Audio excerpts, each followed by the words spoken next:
আর এবার বড়সড় সিদ্ধান্ত, মাধ্যমিকে যখন মাধ্যমিক চলবে তখন পার্শ্ববর্তী মানে যেখানে সিট পড়বে তার পাশের স্কুলগুলোর শিক্ষক শিক্ষিকাদেরও দায়িত্ব পালন বাধ্যতামূলক।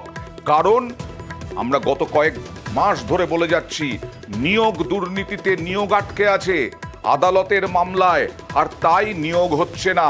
তাই স্কুলে স্কুলে শিক্ষক শিক্ষাকর্মীর অভাব রয়েছে। সরাসরি চলে যাব আরো একবার প্রতিনিধি সোমরাজের কাছে। সোমরাজ, তার মানে যেখানে যে স্কুলে সিট পড়বে, যেখানে সিট পড়বে না সেই স্কুলের শিক্ষক শিক্ষিকারা ওই স্কুলে গিয়ে ডিউটি করতে বাধ্য।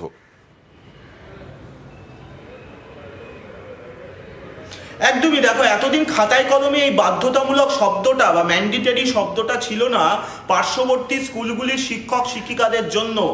এবার মধ্যশিক্ষা পর্ষদ বিভিন্ন জেলার স্কুল বিদ্যালয় পরিদর্শকদের চিঠি দিয়ে স্পষ্ট করে জানিয়ে দিল যে যে স্কুলে পরীক্ষা কেন্দ্র হবে, পরীক্ষা কেন্দ্র সংলগ্ন পার্শ্ববর্তী স্কুলগুলি থেকে শিক্ষক শিক্ষিকারা আসতে বাধ্য। অর্থাৎ তারা বাধ্যতামূলক, যদি তাদেরকে মাধ্যমিক পরীক্ষার নজরদারির দায়িত্ব দেওয়া হয়, অর্থাৎ গার্ড দেওয়ার দায়িত্ব দেওয়া হয়, তারা কোনোভাবেই এই দায়িত্ব পালনের জায়গাটা খারিজ করতে পারবে না। অর্থাৎ তাদের যে ডিউটি দেওয়া হবে, তাদের যে দায়িত্ব দেওয়া হবে, সেই দায়িত্ব থেকে তারা কোনোভাবেই অব্যাহতি চাইতে পারবেন না।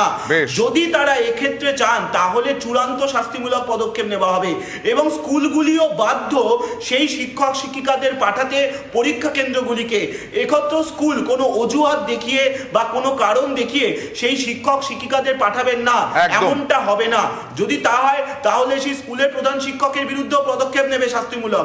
এমনটাই মধ্যশিক্ষা পর্ষদ বিভিন্ন জেলার ডিআইদের স্পষ্ট নির্দেশিকা দিয়েছে, যাতে পরীক্ষা চলাকালীন বিভিন্ন পরীক্ষা কেন্দ্রগুলিতে শিক্ষক ঘাটতি না হয়। সাম্প্রতিক নিয়োগ দুর্নীতি কাণ্ডে একের পর এক শিক্ষকের চাকরি বাতিল হয়েছে, তার জন্য শিক্ষক ঘাটতির আশঙ্কাও রয়েছে পর্ষদে। সেই জায়গা যাতে কোনোভাবেই তৈরি না হয় পরীক্ষা চলাকালীন সময়, তাই এই নির্দেশ পর্ষদ। ধন্যবাদ।